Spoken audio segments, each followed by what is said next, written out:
হ্যাঁ, তো এই ল্যাঙ্গুয়েজ আমাদের ইন্ডিয়া হচ্ছে একটা ব্যাপক বড় কনস্টিটিউশনাল কান্ট্রি এবং আমরা বিভিন্ন জিনিস বিভিন্ন দেশ থেকে সংগ্রহ করেছি, কিন্তু ভারতবর্ষে আমাদের অনেক ডায়ালেক্ট আছে।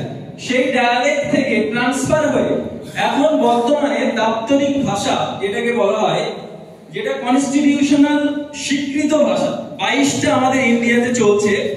সেই 22টা ভাষার মধ্যে আমরা সবাই জানি আমাদের রাষ্ট্রীয় ভাষা হচ্ছে হিন্দি। তো বেঙ্গলি আমরা ভাষা আমাদের ওয়েস্ট বেঙ্গলে। তো এই সুব্রমণিয়াম স্বামী এনার জন্মদিন উপলক্ষে এই দিনটাকে আমরা সেলিব্রেট করি। তো আমাদের অতুল প্রসাদ সেন বলে গিয়েছেন যে নানা ভাষা নানা মত নানা পরিধান, বিবিধের মাঝে দেখো মিলন মহান। তো ইউনিটি ইন ডাইভার্সিটি এই কনসেপ্টটা বিভিন্ন সময় বিভিন্ন রাইটার্স ঔপন্যাসিক আমাদের এই ল্যাঙ্গুয়েজকে নিয়ে তারা বিভিন্ন রাজ্যে বিভিন্নভাবে কাজ করে গেছেন।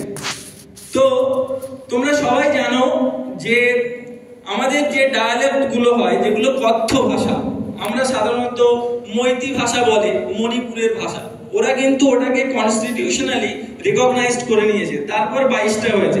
কিন্তু আমাদের টাকায় 15 থেকে 16টা ভাষা লেখা আছে, কিন্তু 22টা ভাষা আমরা স্বীকৃতি পেয়েছি। তো এই 22টা ভাষায় বিভিন্ন মানুষ কথা বলে। তো আমরা এই যে এনসিডি রেগুলেশন আর যাই বলো, আমরা এই ইন্ডিয়ান ফেস্টিভ্যাল ডে সেলিব্রেট করব কেন?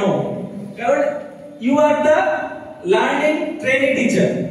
তো আমাদেরকে প্রিপেয়ার করতে হবে অ্যাজ এ মাল্টিলিঙ্গুয়াল টিচার। তোমাদেরকে বহুভাষী টিচার হতে হবে, যে একটা ক্লাসরুমে মাল্টিকালচারাল থেকে বিলংস করে স্টুডেন্টস এবং মাল্টিলিঙ্গুয়ালিজম। এই রিজিয়নটা আমি যখন প্রথমে কলেজে এসেছিলাম, এখানে হিন্দি ভাষী উর্দু ভাষী স্টুডেন্টরা বেশি অ্যাডমিশন নিত। তখন আমি সিলেক্ট করলাম যে আমার medium of teaching should be in English এবং ডিকটেশন করতে হয় হিন্দিতে এবং বেঙ্গলিতে।